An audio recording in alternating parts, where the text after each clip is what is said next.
Time to walk and time to play. Time to eat and time to sleep. No time for negativity. Time to walk and time to play. Time to eat and time to sleep. No time for next. It's my time, let me cash in.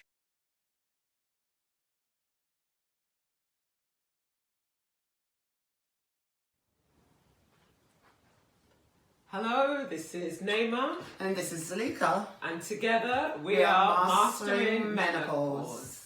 Well, welcome to our Menolites. We'd like to welcome our Menolites to the channel. And just for those who are wondering what Menolites are, we're talking about menopause and making light of the subject. That's right. I'm welcoming all my Menolites to watch. And don't forget to, while we're at it, is like, share, comment and subscribe if you like the content. So the last time we introduced ourselves to you, we realised that it would be really helpful if we set out an explanation of what menopause actually is officially. So we wanted to do a description of what it was and go through it in little stages so you could get a better understanding of exactly what it is we're talking about, what we're going through. And if we do it in stages, then it obviously will sit better with a lot of you. Because we don't assume that everybody understands, but at the same time, you know, there might be things that you already know. So we're not going to go into too much depth, and we hope to signpost you guys as well to other resources and experts in the field, because there are experts that are out there. But basically, menopause means, the first part of it is meno, which is menstruation, and pause means to stop. So it means that you stopped your menstruation. That's basically what menopause means. And officially, technically, a woman is only considered to be in the stage of menopause when you haven't had a period for 12 months consecutively. So that's actual menopause. That's what it means, that you have not had a period for 12 months, you are in menopause. Now there's a stage immediately before that, well I say immediately, but there's a stage before that which is recognised as perimenopause. Yeah. And that could last for up to 10 years. Right, so and that's a long time. That's right. Right. And I'm sure everybody will get different, what's the word I'm looking for? They'll have symptoms, different symptoms, go through different things within that 10 years. And imagine going through all that 10 years and not even knowing for sure, because you haven't missed a period. Because some people, they'll miss a period for 2-3 months and then it comes again. So therefore you're not going through menopause, you're perimenopause. You're still perimenopausal. Yeah. So there's that. So there's perimenopause, which can last about up to 10 years. Then you've got menopause, that period where you haven't had a period for 12 months. And then you go into post-menopause, which is you've not had a period for 12 months, you're never going to see the period again, and it's gone. And then there are other things and symptoms and experiences associated with that phase. But throughout those 3 phases, the real phase that we're wanting to bring light to more than anything is the perimenopause, because it goes on for so long, and like Naima said, people don't even realise that they're in perimenopause because they are still having periods.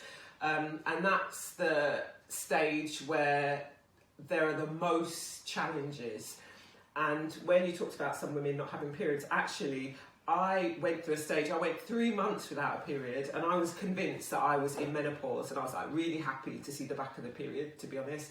And then after the 3rd month, then I had a period, and I was like really disappointed. I was like, okay.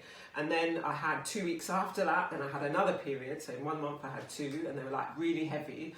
And then the next month a normal period. So it's like, it's a bit erratic, it's all over the place. So like Naima and I have clearly identified that we're both in the perimenopausal stage at the moment. Definitely.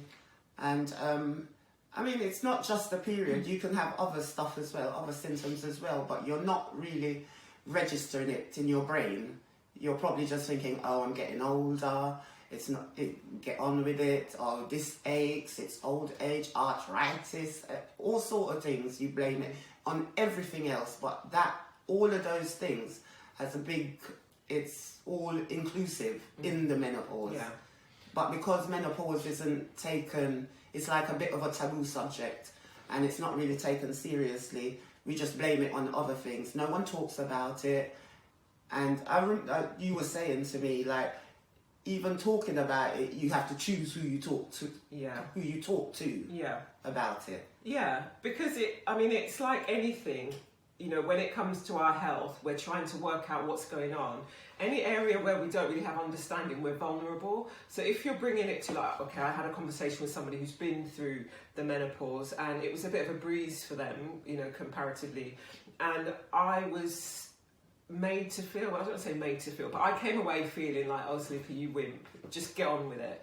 And, you know, that's not necessarily helpful. So it kind of has made me cautious about who I even have conversations with about what the symptoms are. You know, but saying that, because we are really seeking to be advocates for taking it out of the dark ages, you know, I will be vocal. I will, you know, be kind of putting it forward. But at the same time, like on a personal level, I'm going to be a little bit more careful, like who I'm talking to and what I'm sharing and how vulnerable I want to make myself in that situation.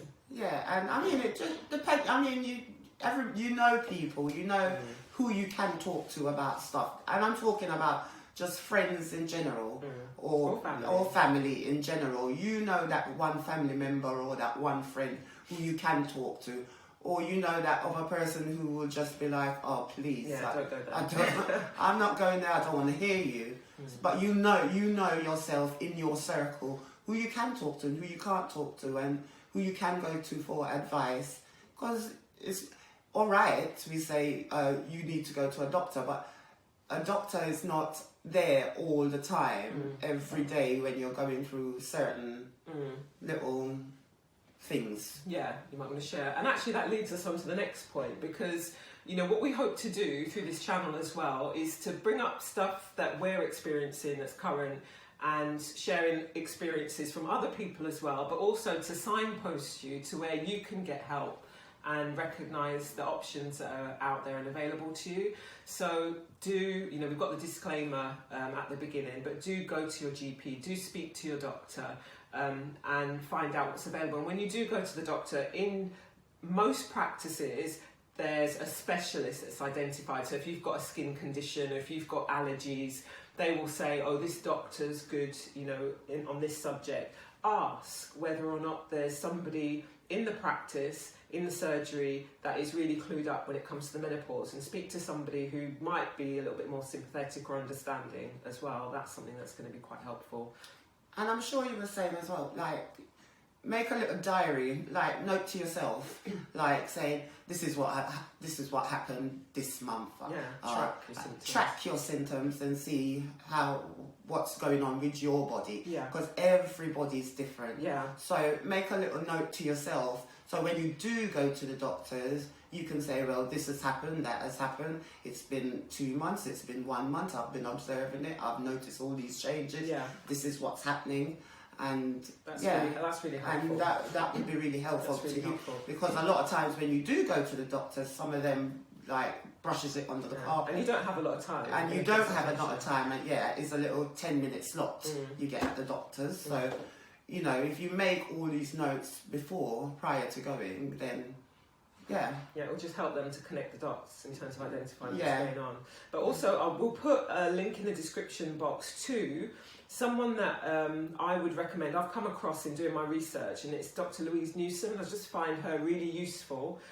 She was a GP and she does private practice, and I'm not, you know, recommending her personally. I've never gone to her personally or got advice from her personally, but I just think there's a lot of useful information on her website, and she actually has a downloadable checklist, so you can actually tick off what your symptoms are and start tracking it, and you can print that off and take that with you to your doctor's appointment. So I think we'll kind of round up. This is so much that we've actually got to share. I think that's a kind of good place to end. It's a good place to start. And we've done that, but what we'll do is keep the conversation going. Yeah, and let us know what your experience has been. Like, if you've been to the doctor, what was the response that you got? You know, was it helpful? You know, were you signposted? Yeah, and share your story, because your story is not my story. It's not Zalika's story. Everybody has their own story. Everybody goes through different stages and affects everybody differently. So share your story with us and let us know. Yeah, that's it. So until next time.